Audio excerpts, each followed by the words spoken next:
Gary Parrish, welcome back to the CBS Sports Eye on College Basketball podcast, where we sometimes discuss camel fighting, dodo birds, and leaky black. The Eye on College Basketball podcast, it is presented by Jersey Mike's. Jersey Mike's, a sub above. Matt Norlander is here with me. He's in a hotel in New York City.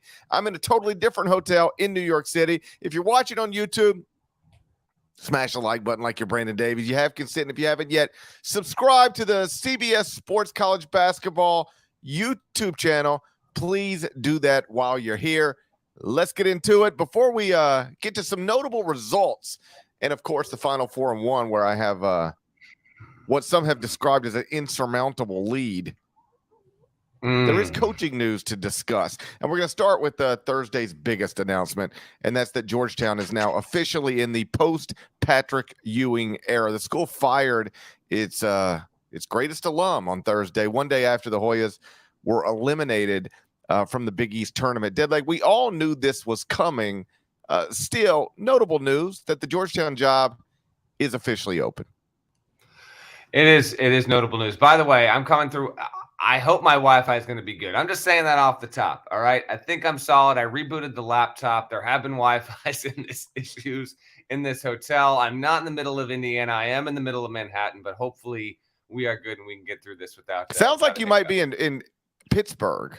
Yeah. I heard they were having internet problems in Pittsburgh. We got to get to Pitt at least for 20, 30 seconds before we close this show. Let's talk Ewing. Let's talk Georgetown. Yeah, it was inevitable, but they did fire him, and they termed it a parting of the ways. This is a firing. If you have years remaining on your contract and they pay you, you have been fired. So it's like it is. I was sitting there with the great Ralph Russo, wonderful AP writer, who is a football first guy, but always does some awesome pinch hitting for the AP this time of year with conference tournaments and the NCAA tournament. And he had a passing comment at the Garden last night, and he was saying, it's so sad. Russo actually asked Ewing the final question he'll ever get at a press conference presumably as a college head coach.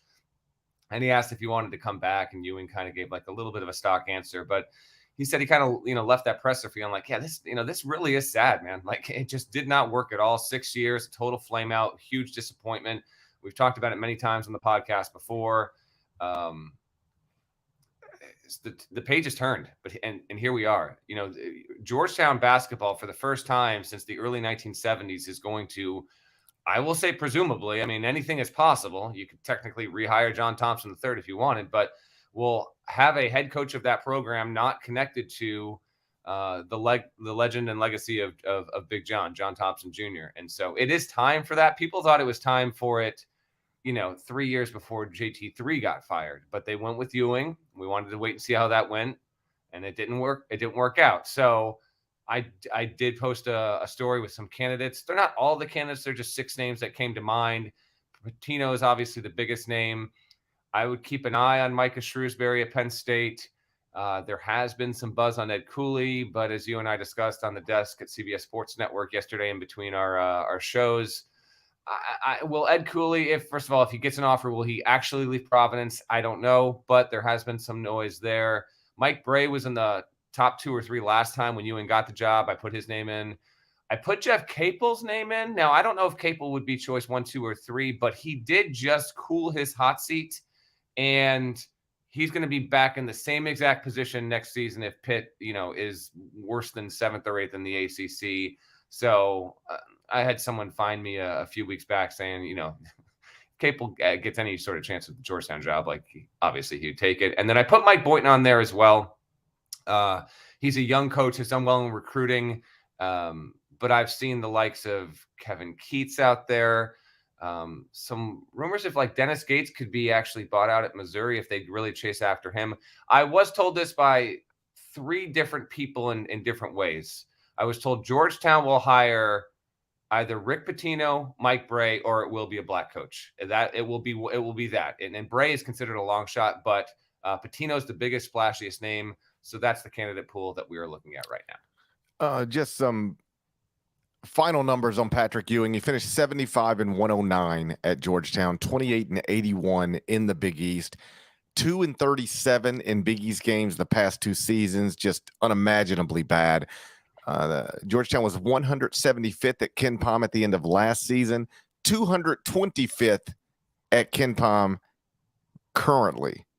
And so it got to a point where it wasn't even debatable. Like, should they give him another year?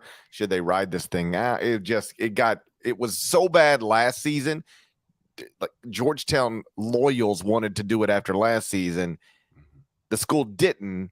And then things got even worse than they were the season before, at least as it pertains to some computer numbers. So we've known for a while we were getting to this point. It is, I would agree with Rob. It's sad. We've talked about lots of times over the years. It would have been super cool to watch Patrick Ewing bring Georgetown basketball back to its place among nationally relevant programs. And outside of 1 week in an empty Madison Square Garden where the Hoyas won the Big East tournament, that just was really never the case. So now the job is open, and you touched on some candidates. The big one that generates all of the discussion is Rick Pitino. So let me ask you this. Mm-hmm. Georgetown's open. Some people believe St. John's is going to open. Those are two prominent jobs. Yeah. St. John's is going to open. Yeah, I would be flat stunned if St. John's doesn't open. I think there's a good chance it opens today. If it doesn't open today, Monday is the absolute latest. So here's the question. Do you think Rick Pitino can pick between those jobs? Do you think both of those jobs will be on the table for him and he can pick which one he wants? All right, here's what I don't want to say this. All right. I think that is possible. I think Rick Pitino would rather have Georgetown than St. John's. If you gave him true serum, I think that would be the situation. I would love to give Rick Pitino true serum. What in the world? I think St. John's has more aggressively behind the scenes prepared to make a charge at Rick Pitino than Georgetown at this stage. I think there are more people that are gung-ho at St. John's about getting Rick Pitino than Georgetown at this stage, which does not mean that by Friday afternoon, even though, Georgetown has been running an unofficial search here for weeks, let's be real, it doesn't mean that that situation couldn't change with Georgetown. By the way, I hope you can't hear the sirens. Like I said, they are blaring right now outside my window. Hopefully that's not bleeding through the podcast.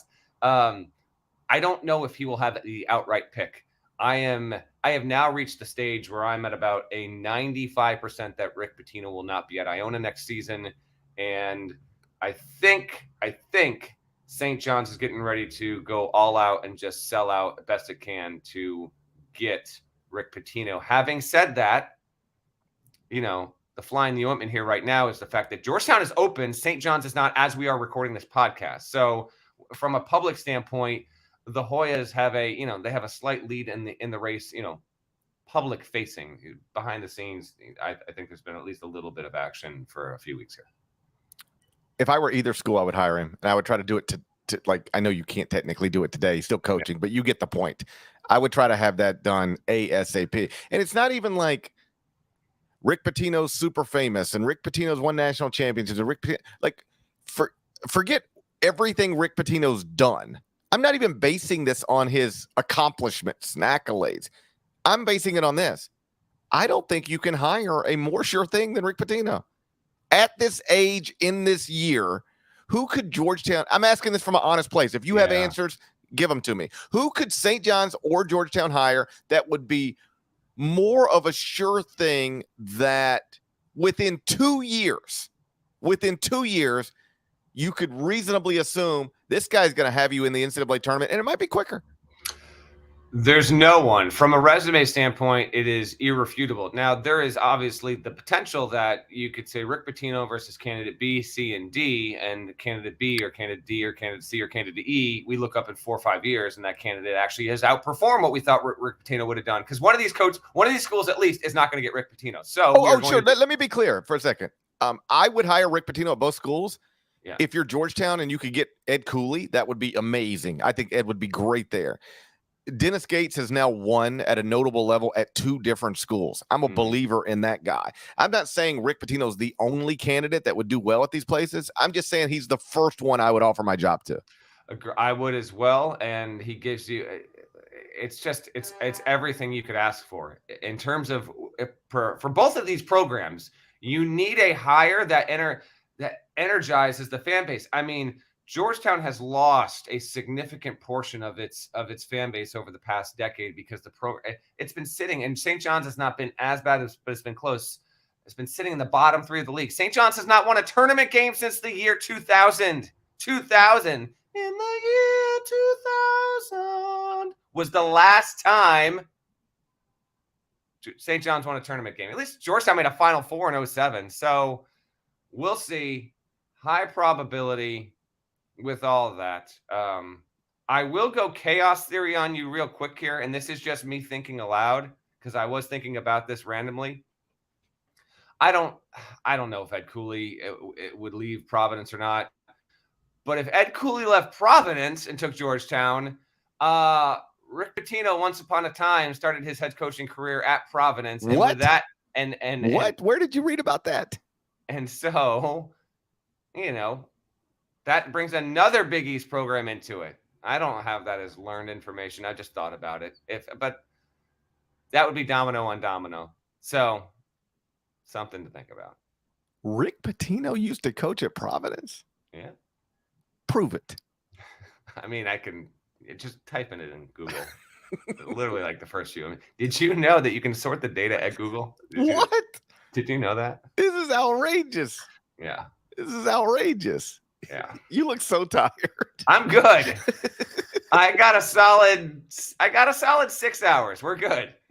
I got about a solid 6 myself. So that's the situation at Georgetown. We'll see where it goes from here. There was even bigger coaching news, older coaching news relative to, the time and place we're at right now, but definitely bigger news. And that's at Syracuse, more or less fired Jim Boeheim on Wednesday. We're going to get into that next, but first a word from our partners. Italy's best clubs and brightest stars bring show-stopping skills and unbelievable thrills in the fight to the finish for the Scudetto. Stream every Serie A match live on Paramount+. So Syracuse, not long after losing to Wake Forest in the ACC tournament on Wednesday, more or less fired Jim Boeheim after 47 seasons. Deadleg, we did a show on CBS Sports Network. I hope everybody watched it. Shortly after Syracuse was eliminated from the ACC tournament, and we both said that in that postgame press conference, Jim sounded like a man who knew he had just coached his final game, and then literally, I checked, 6 minutes after we went off the air, it became official that Jim Boeheim is no longer Syracuse's coach. What did you make of the way all of that went down? It was bizarre. Well, okay. More than anything, it was apropos. All right. Because between it becoming publicly official and Syracuse's season ending, we had the only way that Boeheim could possibly go out, and that's by getting cantankerous with the media and going back and forth and having another classic Jim Boeheim tete-a-tete. And this time it came with Donna DeToda, the great beat writer out in Syracuse. And Syracuse bungled this whole thing. In fact, I have not read the story because it's been busy as hell, but I did see that Pete Thamel at ESPN did get Krzyzewski on the phone, and Krzyzewski was like, apparently he said something like, they got to make this right. Like, this has to be, they can't do it like this. Syracuse announced it was moving on from Jim Boeheim, did not use retirement or retire in the story, hiring Red Autry, which was the expectation behind the scenes for weeks, if not months at this point. And Jim Boeheim didn't have a quote in the damn thing. The man has been associated with this university since 1962. 1962. Very strange, very bizarre. I was told Boeheim really, for the first time, expressed to the entire team at the same time in his presence that this was going to be it. He said that after the loss to Wake Forest. And so they like Syracuse had their quotes prepped and they had their story prepped behind the scenes, but there was just a botch with all of this. And it is like a bummer. I mean, I guess it couldn't go any other way with Jim Boeheim. I guess he got just, he's getting ready to say goodbye. He's saying his goodbyes. Someone's just handing them a jacket, and they're just they're just nudging him right out. Jim, we'll see you next week. It's nudging him right out the door, and it was, I don't know. It was weird, to be honest. There is a press conference on Friday here at Syracuse to formally introduce Adrian Autry to the media. I don't know if Boeheim will have. Well, let me stop you right there. Mike Waters, who's covered Syracuse forever, terrific reporter, writer, is at this press conference. Jim Boeheim is there. Okay. And Jim Boeheim is speaking. And again, I'm just following what Mike Waters is tweeting, said that he felt while the late season losses were piling up, that it was time to retire, and says that he talked to his athletic director about it last Friday, but never really had enough time to talk to his chancellor, which is why the press conference on Wednesday, Jim says, seems so awkward. But he is now indicating he's known for about a week this is what he was going to do, which I'll take him at his word. It just still makes it interesting, hilarious, that when it came time to like handle that, he just couldn't do it. He just couldn't say the words and couldn't. Like there have been coaches who have in press conferences at conference tournaments say, this is it for me. And Jim just could not bring himself to do it. As I wrote on Thursday morning, people don't usually, we get in the moment so like locked in on how it ended and what it felt like and what it looked like. And the truth is, when you get some time between now and a different place in the future, we tend to focus less on how it ended and what happened. Sure. And just look at the totality of the career. And so this is something that was awkward on Wednesday and has created, shrug of the shoulders over the past 48 hours. But, after today, Jim Boeheim is going to walk around Syracuse for as long as he lives as an undeniable legend, icon, and one of the most accomplished people in the history of this sport. And so I would say the same thing about Tom Brady or Joe Montana or any baseball all-time great. Like, you don't remember the very end as much as you have Michael Jordan. When you think about Michael Jordan, you don't think about the Washington Wizards. You think about 23 and you think about the Bulls. And when you think about Jim Boeheim going forward, you won't think about losing to Wake Forest at the buzzer, an awkward press conference that time he accused Pitt and Wake Forest of buying teams. You'll just think about that guy was at Syracuse for longer than I've been alive. And look at me. I've been alive a pretty decent amount of time at this point. And really took that program to a level that must have seemed unimaginable at the time that he took the job, because the guy Jim Boeheim replaced left Syracuse to be the head coach at Tulane. Think about that. That's where Syracuse basketball was when Jim Boeheim took the job. He was replacing a guy who was like, you know what? I'd rather coach the Green Wave. Well, that was obviously wouldn't happen these days because those programs are at two entirely different levels. But that's what Jim Boeheim inherited. And where he took it was to a place where it was widely recognized as one of the biggest brands in college athletics. And so that will be his legacy. It won't be being eliminated by Wake Forest in the ACC tournament and then holding a weird press conference. It'll be that he took over a program and turned it into an absolute monster and kept it there for a long period of time. Did he stay maybe a year or multiple years too long? Probably, but that's not for me to say. Ultimately, at the age of 78, he, in conjunction with the school, decided it was time for somebody else to coach Syracuse's program. Red Autry will be that guy, and hopefully Jim Boeheim will enjoy his retirement the way we've seen Roy Williams, even Mike Krzyzewski in recent times, as somebody who can walk around that campus, go to those games, and be appreciated for all the things that he did. Interesting trivia time. I tweeted this the other night. Not really a trivia time, but it could be like a fun one someday. The last person Jim Boeheim ever beat and the last person who ever beat Jim Boeheim is the same person. It's Steve Forbes. It is Steve Forbes. How about that? Put that in your notes. Put that in your notes.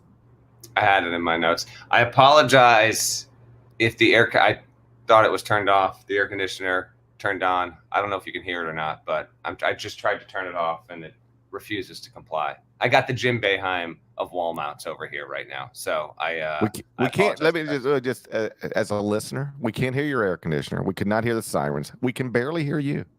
Okay, sounds good. Jim Boeheim's time at Syracuse was so long ago. #1 album in the country. Ray Charles's legendary record, Modern Sounds in Country and Western Music. The Beatles had not even appeared on Ed Sullivan when Jim Boeheim started at Syracuse there. So that's also part of this. He has the longest association with a school of any person in the history of college athletics. Jim Phelan coached 2 years longer at Mount St. Mary's, but he did not go to Mount St. Mary's. Jim Boeheim went to Syracuse, was a walk-on, played at Syracuse, had a few years where he was playing low-level pro ball, and then returned, basically still had his home there, and then was there from the late 60s, early 70s on. And so, yeah, this is a historic ending. It really is.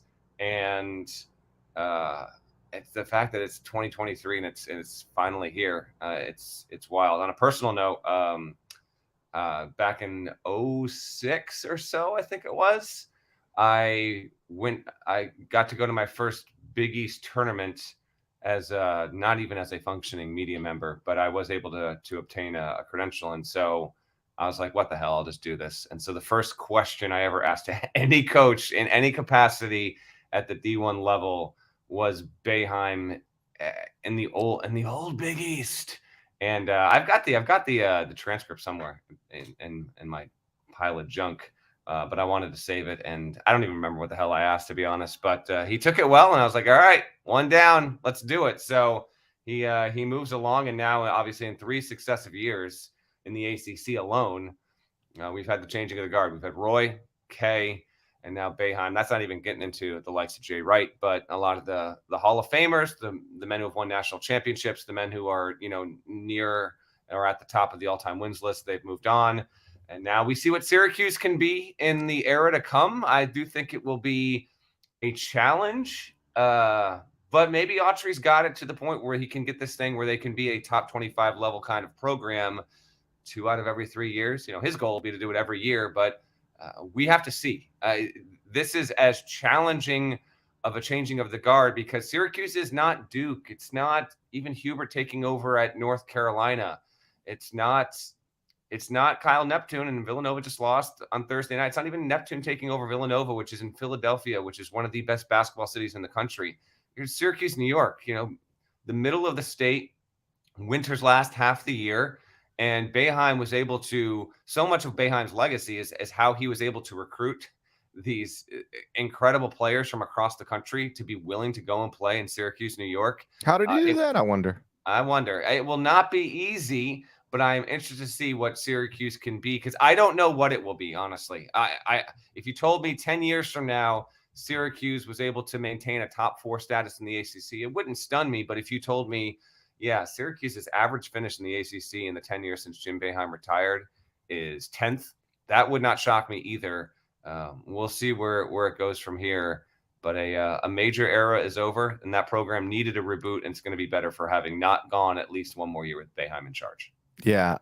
My first year as a full-time beat writer was the 2002-2003 season, covering Memphis for the Commercial Appeal newspaper. And Memphis happened to open that season inside Madison Square Garden against Syracuse. And so I remember in the week before, I had set up an interview with this fabulous freshman, Carmelo Anthony, and I talked to him. Which is by the way, as a small, that's not like Carmelo Anthony's hype was massive. So the fact that you pulled that off, different era, but that's this was the point is that so I'm working through the SID again. I'm like a first time, relatively young beat writer. And I'm like, I guess you call the SID at Syracuse and see if maybe you can get Jim Boeheim on the phone. I didn't know if you could do that. And they were like, I don't remember exactly, but it was like, yeah, just call him. I was like, well, just call him where? How? And they were like, yeah, well, just in his office. He handles his own media. So just call. He'll answer. He'll recognize his voice, and then he'll talk to you. I was like, so I'm just supposed to, he doesn't know who I am. He doesn't know. Yeah, just call him. It'll be fine. I was like, okay. So, and sure enough, ring. Hello, it's Jim Boeheim. I'm just randomly, I don't know. It was just an unusual experience, the way that stuff typically works. And I remember him being accommodating, and he was terrific. And then, of course, Memphis beat Syracuse in the Garden. And then Syracuse won the national championship that year, and that is the year that Jim Boeheim was able to hold a trophy at the end of the whole thing. So he's gone. Red Autry is now the head coach, and we'll move on after this. I've had multiple people ask me, like, do you think he's the right guy for the job? I think he's the right hire. I have no idea if he'll do the job well. And I say that not specifically about Red. It's just that with assistant coaches, first-time head coaches, you never know. Sometimes, you're Arizona and you hire a first-time head coach in Tommy Lloyd and it works beautifully. You're Butler, you hire a first-time head coach in Brad Stevens and it works beautifully. Other times you're Louisville, you hire a first-time head coach in Kenny Payne. Doesn't go so well. It's you just do not know. So I do believe he's the right person to be hired in this moment under these circumstances. Whether or not it'll work, we'll see. Real quick, Georgetown, Syracuse having coaching changes in the same cycle, kind of interesting. Texas and Texas Tech, since we last talked, Mark Adams resigned. We'll see where that goes. But Paul Mills and Grant McCaslin, Paul Mills and Oral Roberts are going to the tournament. Grant McCaslin could be going to the tournament. They've got a big game later today. Those are a couple of names to keep an eye on. But that's a job that opened just after 2 years. So that was notable. Cal fired Mark Fox, which was inevitable. Stanford is retaining Jared Haas. This is the second straight year where there was the expectation that Haas would be fired. He has not, so he will get year 8. They have not yet made the NCAA tournament. What's the explanation there? Like, listen, I don't ever root for people to get fired. Everybody's got families and mortgages, so I'm never like, I can't. I'm enraged that they kept this guy. I don't get like, whatever. I don't care about Stanford basketball. It's not my alma mater. Wish it was my alma mater. I wish it was my alma mater, but it's not. I wasn't smart enough to go to school there. But so I have no emotion in it. But like, what? I am shocked that they're keeping him after yet another. And I say this as kindly as I can say it. It's just factual. After another disappointing season. I talked to someone about a week and a half ago. They thought it was 99% that they were going to move on. Talked to someone else about 9 o'clock on Thursday night, and they're like, he might be safe. I'm like, he's safe. Like, he might be safe. And lo and behold, they lose to Arizona, another sub-500 season. Yeah, by all means. I mean, if you can keep doing it, Jared Haas, and we'll see how many players go into the portal. I don't know. But Mark Madsen is an alum who has done a great job at a school nobody knows about at Utah Valley, and you have the window right there. Why take the easy win? Why is this the case? Honestly, Bernard Muir is among the nicest ADs I've ever talked to in my life, and I feel like his mental disposition is part of this. I don't know. Stanford's also not the job now that it was 2 decades ago. But why? Why isn't it?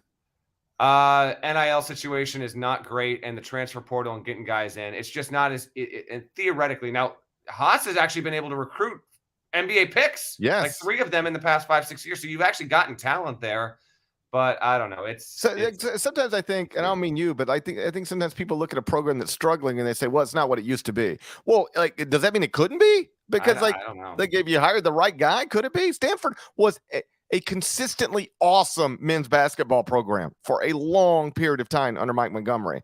The idea that they would go this long without making an NCAA tournament when he basically made it every single year. Yes, I know, different era, all that stuff. I got you. But man, you're not going to convince me that somebody can't win at Syracuse. You take all those things you think are disadvantages and you turn them into advantages. I hear you. Stanford was bad forever before Montgomery as well. So there's that to consider. I do want to get to games. I do want to.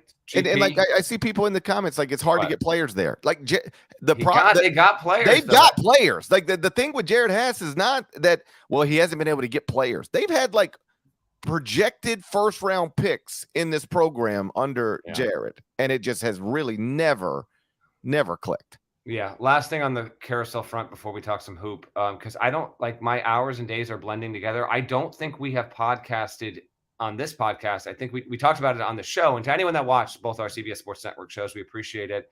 And GP and I in the studio yesterday together, that was a lot of fun. I don't think we talked about it on this podcast though.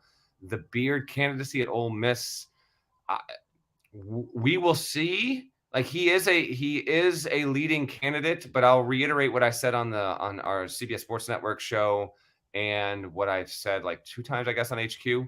I've just been told that he's a viable leading candidate, but there are significant hurdles that, frankly, at this point might have been cleared. But from a legal standpoint, like Ole Miss is going to do every single thing as it should. I mean, if you're going to make this hire, it's if it happens, and it could happen today, or it might not happen, period. Like I was told they could reach a point where they keep getting the football down the field, but then they hit the 5-yard line, and then either something said, someone realizes something, they're drafting the contract, and someone in a position of power says, you know what, here's why, and we're not going to do it.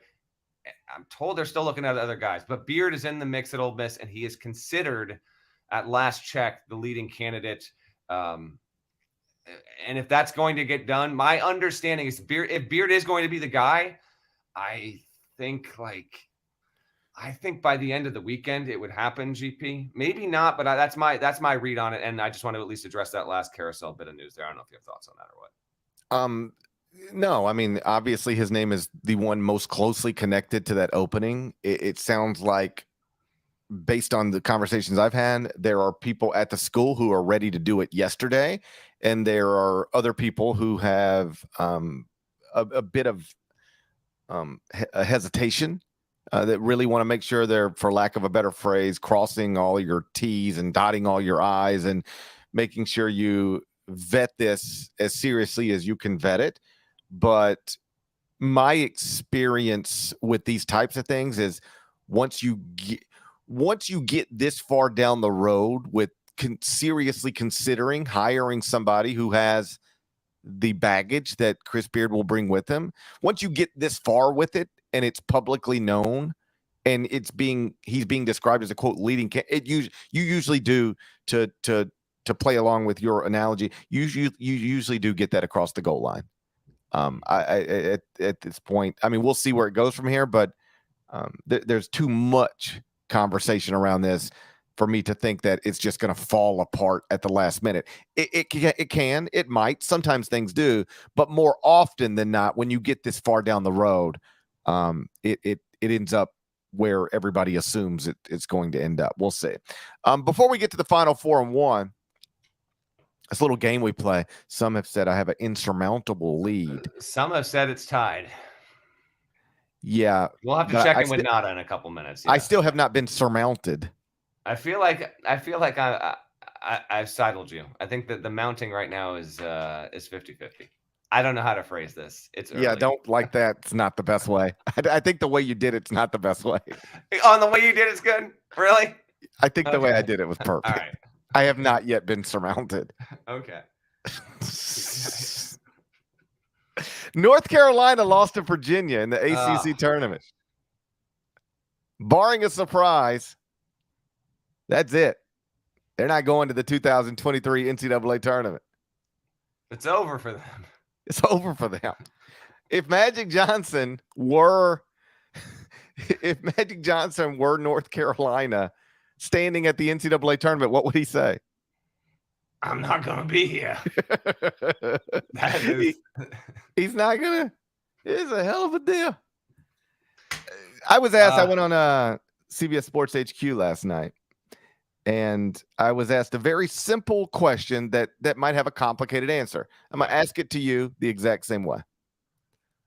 What happened? Not what happened yesterday, not what happened last week. Why was this team not good all year long? Because it wasn't. That's the wildest part of this. This isn't a team that started poorly and then got good but didn't do enough to undo the poor start. Or a team that was awesome early and then like an injury or something. They were never good all season long. Why? I mean, you discredit the 4-game win streak over Georgia Tech, the Citadel, Ohio State, and Michigan State. Come on now. You're going to just – or what about the other 4-game win streak over Louisville, Boston College, NC State, and Syracuse? You're just going to toss that out the window like it doesn't matter? I am going to toss that out the window like it doesn't matter.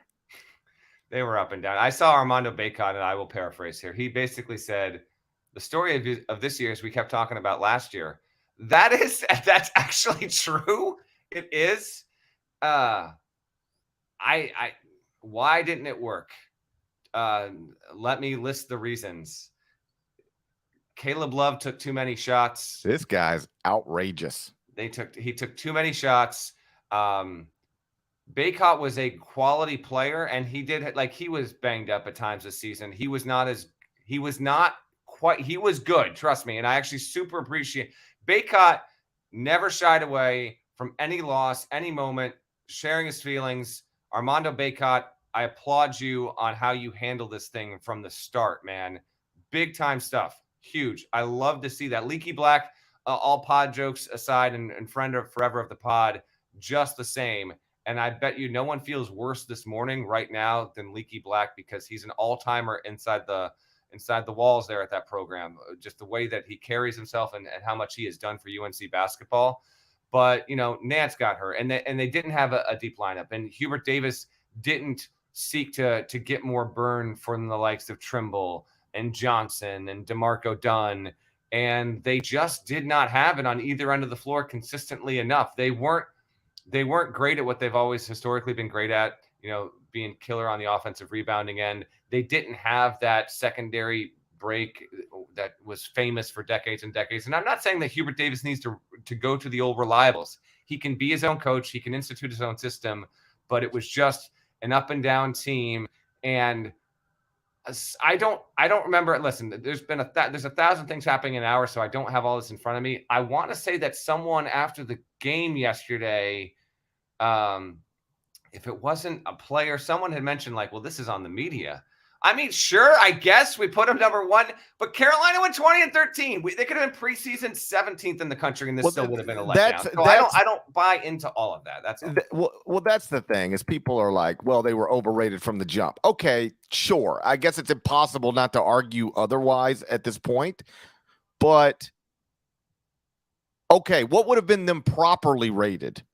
Okay, by the way, people now saying Bacot made the media comment. I'm still all in on Bacot, but I'll disagree on that note. So it was him. Well, okay, so Ken Pom had North Carolina 9th in the preseason.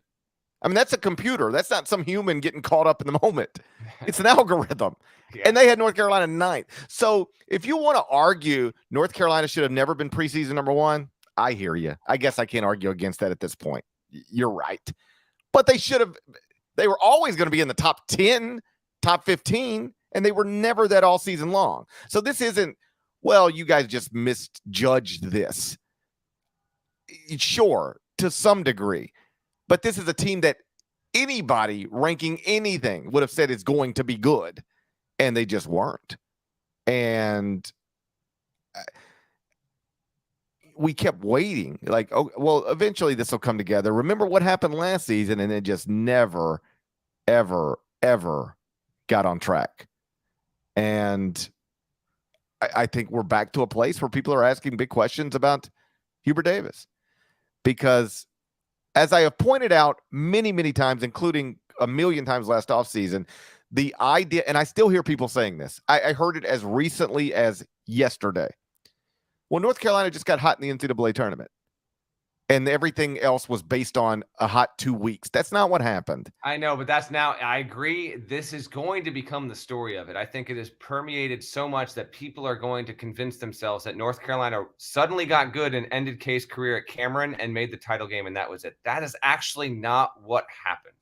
Right. They were good at the end of the regular season last season and then through the NCAA tournament. So they weren't good all last season, but they also weren't just good in the NCAA tournament. People are saying that, and I guess it'll just forever be said.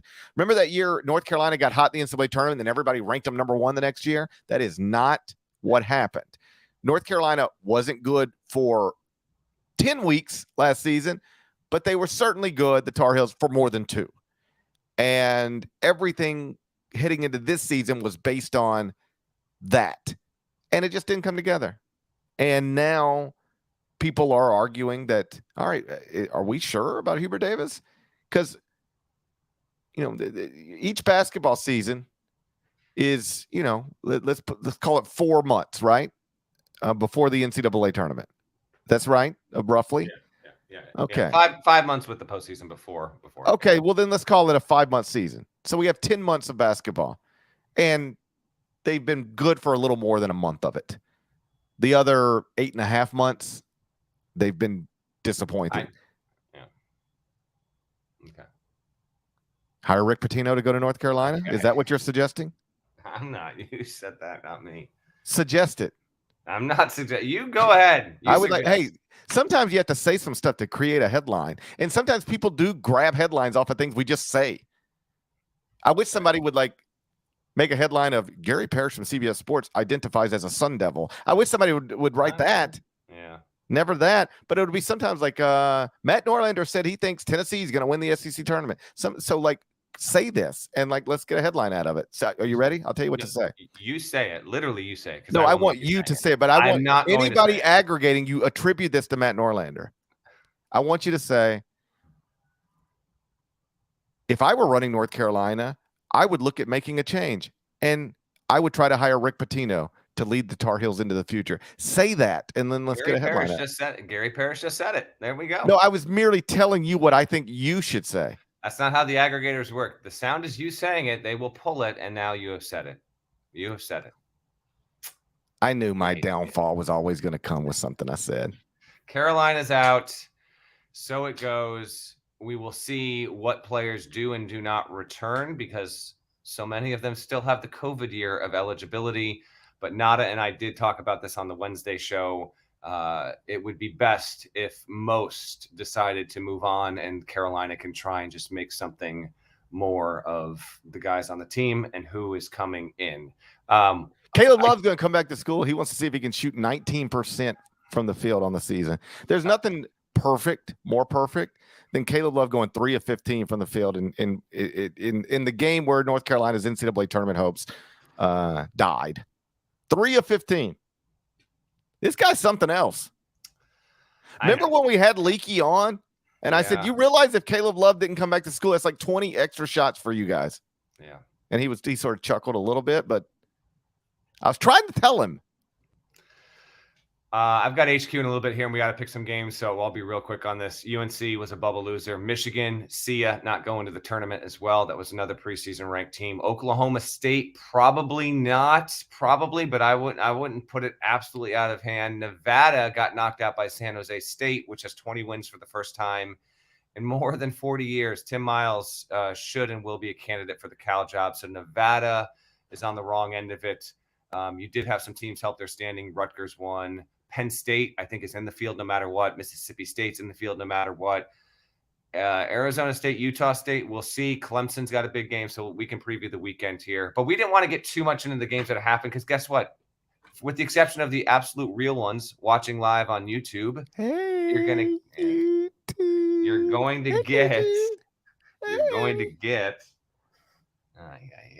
get this podcast in your feed, and games are already going to be going on. So let's let's pick some games and talk about what's awaiting us here on Friday and Saturday. You sound like a man who's ready for the final 4 and 1. I am ready, and I have an HQ hit in like 20 minutes. So yeah. Some people have said I have a lead that is insurmountable. Nada, will you update us on the records? Well, how do I put this? Your lead has been mounted. I don't think I've been surmounted. No, you've been mounted, not surmounted. The sir happens when I take the lead this weekend. I think that's what we're looking What at. does surmount even mean? Is that even a word? I think surmount. It is. They use it to when you climb mountains. So that's why. Yeah. So essentially, you guys are even 51 and 34 and 2.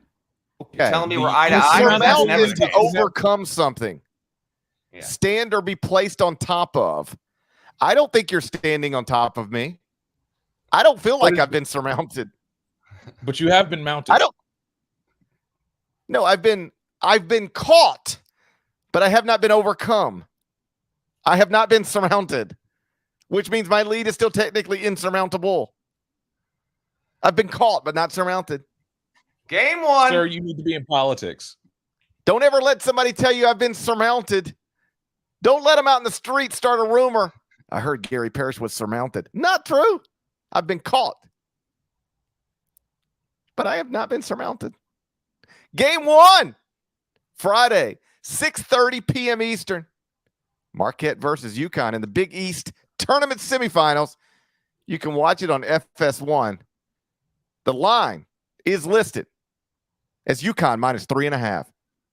This is on Trey Anastasio Court, by the way, down at the Garden. Shouts to the Baker's Dozen. Shouts to the Heady Heads. I will be in the building for the always amazing Friday night doubleheader MSG special. I'm going to take UConn. Let me make sure what I'm about to say is factually accurate, because when it happened, it was. Marquette lost at UConn. I was in the building for that. It was Marquette's only and biggest loss of the season. Everything else had been competitive. That remains true. It also remains the last time Marquette lost. So every other loss Marquette has this season is in overtime, or it's by 5 points or 3 points, 5 points or fewer, with the exception of the 87-72 loss against UConn that was at UConn. I will go UConn cover here. Am I hearing the music? I don't even have the board. What? Am I losing my mind? Good on you, Nada. I appreciate that. Huskies win and cover. Get to Saturday night. I don't want there to be a rumor in the streets that I was surmounted. I have not been. It can't be a rumor if it's fact, and I only need a couple more hours. How often do you think this has ever happened? The number 1 seed, outright conference champion, is an underdog in the semifinals of its conference tournament. 17. You think it's happened 17 times? That's my guess. I don't think it's happened 17 times. I think what we have taking place today inside Madison Square Garden is a rarity. It's disrespectful to Marquette. Oh, is it? I tell you what, the Garden was outrageous yesterday. St. John's almost beat Marquette. UConn almost blew it against Providence. DePaul almost knocked off Xavier. But they all survived. All right, go ahead, take them. Take your... Oh, I don't even have the shock and bump. Come win it now. I picked UConn to win the Big East tournament. But I'm going to take Marquette plus the points. Only because I feel it's disrespectful to the Golden Eagles as outright conference champions to be an underdog in the semifinals. I'm siding with the disrespected. All right. To maintain my insurmountable lead. Game 2, Friday, 7 p.m. Eastern. Iowa State versus Kansas, Big 12 tournament semifinals. You can watch it on ESPN. The line is Kansas -4.5. And, of course, the big headline connected to that program this week is Bill Self has been hospitalized with what the school described as a, quote, illness. There was speculation. I only bring this up because Kansas brought it up officially. There was speculation online that Bill Self had suffered a heart attack. Kansas said that is not true, but he did have a procedure done. And so my understanding is that, well, I guess I'll just keep it there. Okay. Yeah. I mean, this is a little bit of a semantic. Like, he had a procedure done, but it wasn't technically labeled as a heart attack. That's a fair way to put it, right? Yeah, I think that's fair, and he's not going to coach the rest of the Big 12 tournament, and hopefully he can be there for the start of the NCAA tournament, but he's said to be in good spirits and stable condition, and Kansas will make a go of it without him. Wish nothing but the best to Bill Self and his health, and he can be better soon, but make sure you're good before you return to the sideline, because obviously coaching is, it's very impactful on the cardiovascular system in general. I will go Kansas. Give me Iowa State to cover here. How about ISU, man? Anyone going to figure this team out? I don't know what the hell's going on. Figure them out. You're going to figure them out? I don't know if you are. I mean, we're about to find out. We could have a classic case of addition by subtraction going on here. We could. I mean, or it's just or Iowa State is Baylor's kryptonite, because their past 2 wins are against Baylor, at Baylor, and then they won 78-72 on Thursday. But you know what? All right, I'll take the Cyclones to cover, Baylor to win. I'll go ISU is inside that number. I'm rolling with Norm Roberts. Okay. We're going to lay the 4.5 points. Kansas wins, advances to the title game of the Big 12 tournament. Game 3, Friday, 9 p.m. Eastern. This is a good one. Vanderbilt versus Kentucky in the SEC tournament. You can watch it on the SEC network. Line is UK minus 7.5. If Vandy wins this game, it's going to be 5-9 in quad 1, and will be 10-10 in the top 2 quadrants. It'll have a win and loss in all 4 quadrants. Its net is 82 here on Friday. It'll be 20-13 overall with a good strength of schedule. Let me just check its strength of record here real quick. I don't know if Vanderbilt. Oh man, it's 39 in KPI, 49 strength of record. Those will jump. Its predictives aren't good, but its resume is, and the resume stuff means more. Vandy will have quite the interesting case if it wins, but it's not going to win. Kentucky to win, but Vandy to cover 7.5. God, I'll take Vandy to cover here, and you know what that means. You have autonomy over your own decisions, but if you want to box yourself in, you got to take Kentucky. I'm a principled man, Deadleg. I don't know if that's the case. Since when? I mean, I've never really been that principled. But like I'm trying to become more that way, you know? I would like to be a principled man. So when I set rules for myself, I'm going to abide by them. I established the rule. I have to go opposite you game 3 every week. That means I'm riding with the Wildcats tonight. But that's a big number. It is. That's a big number. But I'll take UK minus 7.5. Oh, game 4. Oh, yes. Oh, buddy. Game 4. Saturday, 11 a.m. Eastern.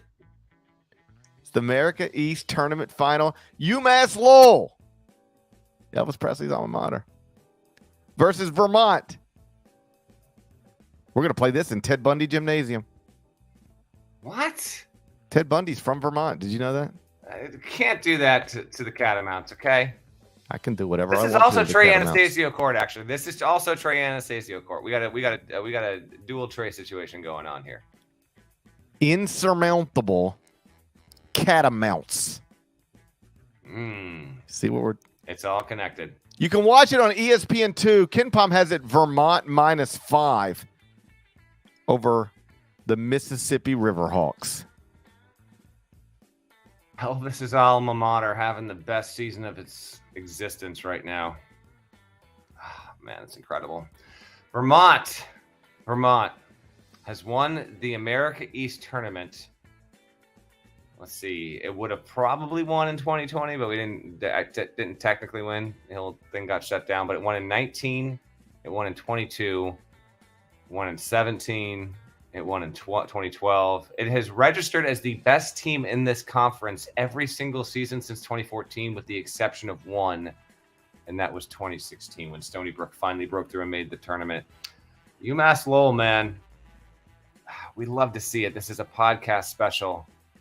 I grew up all of, I don't know, an 11-minute drive from Patrick Gymnasium where this game's going to get played there. Were you friends with Ted Bundy? Not a chance. Shouts to Dorset Street.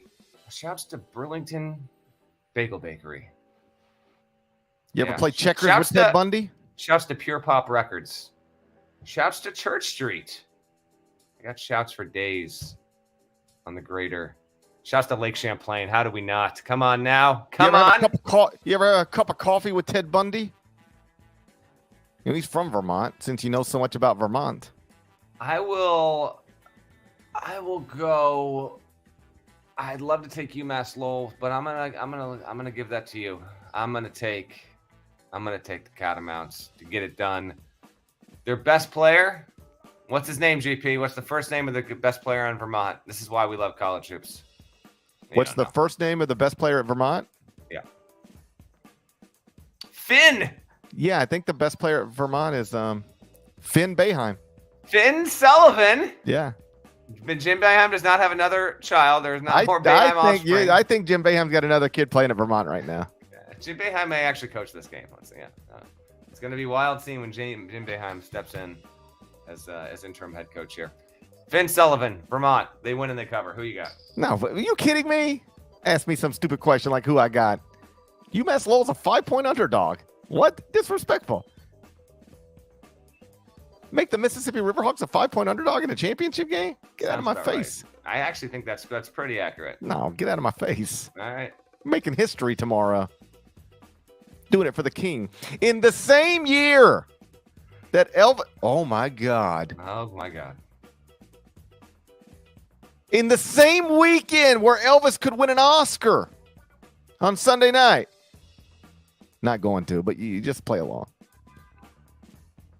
Elvis Presley's alma mater punches its ticket to the NCAA tournament. Do you think Austin Butler will shout them out at the Oscars on Sunday night? I don't care. My God, if Austin Butler congratulates UMass Lowell at the Oscars on Sunday night after a victory over the Catamounts, that'd be perfect. That's what I'm rooting for. All right, you got Lowell. Game 5. I don't have a line on this, but I got the KenPom line. CBS Sports Network, midnight Eastern.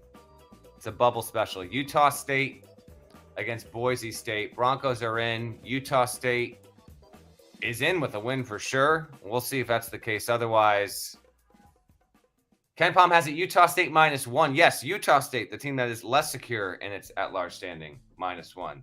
Who you got? You kidding me? My favorite pair of shorts are Boise State shorts. I'm a Bronco. Look at me. Do it. No, that's not it. What is this? What is it? It's bad. What does a Bronco do? I don't know. It doesn't do that. I think a Bronco has some things on it. Okay. Doesn't it? You look like you're a Bronco trying to mount. That's what you look like right now. I could mount a Bronco. I feel like that's what a Bronco does. Something like this. We can always ask Shannon Sharp what a Bronco does. I ain't asking Shannon Sharp anything. That guy gets so worked up so easily. I can't even talk to him.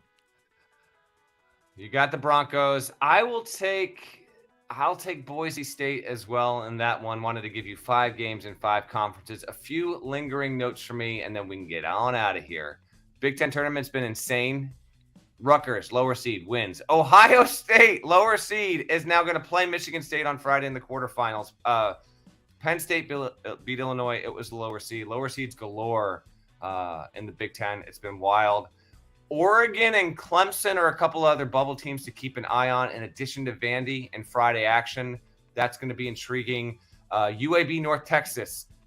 If North Texas can win, I think we've got an interesting case potentially building there. And certainly if North Texas can compete with FAU, that's one to keep an eye on. Arizona State plays Arizona late. Some think Arizona State's in. It's definitely in with a win. I think that's the majority of your bubble stuff. Rutgers' situation is going to be fascinating if it does not beat Purdue. There will be no debate if Rutgers wins. but keep an eye on that as well. I'm super eager to get back to the Garden. We're loaded up with games. It's Thursday was awesome. Friday will be just as good. We'll see what develops. We had you and I did that CBS Sports Network Inside College Basketball, those highlight shows. It felt like 5 games came down to the last shot that didn't go in yesterday. Maybe we'll get a buzzer beater on the other end of it, and we can get some real interesting stuff. But no shortage of urgency from noon Eastern until well past midnight again. That was a terrible Bronco impression that I did. Oh, it was horrendous. Yeah, you're not going to recover from it. That's the sad reality. That was irresponsible of me. I got a little cocky. I don't typically impersonate things without practicing it previously. I got a little cocky.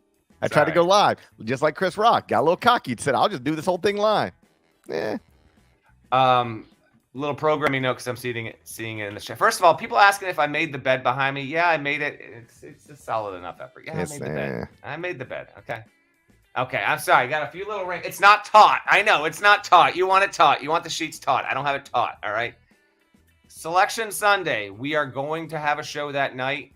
If you are trying to program your life around when we're doing it, it will not be before 10 p.m.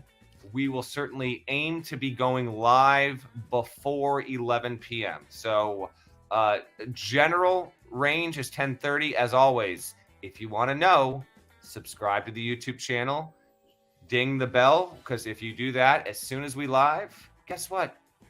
You get the alert on your phone. We're up and live. So I think generally 10:30 is going to be the aim. GP will be in the studios at CBS Sports Network. I will be in studio for CBS Sports HQ, breaking down the bracket, and just watch GP on CBS Sports Network and/or me on CBS Sports HQ. They are going to be incredibly fun, entertaining shows. I've been told I'm going to the big wall and just going nuts on the picks. I can't wait to do that on Selection Sunday night. After all of our programming there is done, we'll gather. We'll give you everything you need to know about the bracket, the huge Sunday show. It's our most listened to show of the year, understandably so. So can't wait for that. But before we get there, Friday, Saturday, auto bids galore. Starts with the breakfast ball, UMass Lowell, UVM, and then all the way deep into the night with the Big West title game. And then we got Sunday. That's what I got. I got HQ in like 5 minutes. I got to get out of here. If you Google Bronco, a bunch of Ford Broncos pop up. You can't even actually see an actual Bronco. You can sort the data on Google. That's all I'm saying. I got to look into that. Shouts to Devin Downey. Shouts to Chester, South Carolina. Shouts to Huck, Larnell. Thank you guys once again for listening to the Eye on College Basketball Podcast. If you're not subscribed, please go subscribe anywhere you subscribe to podcasts, including Apple and Spotify. Over at Apple, leave a nice review, 5 stars, type some words. There's more of us than there are of them. That goes without saying. Look at that bed behind Norlander. That's an us bed. If I ever seen one. That's an us bed if I ever seen one. And my wife is not with me, and she doesn't listen to the pod. I want to be clear. It might be an us bed. That's an us bed. There's nothing. Just me. That's an us bed. That's it. Them ain't never slept in a bed like that. That's an us bed. Let's go. Let's go. We'll talk to you again on Sunday night. Bye.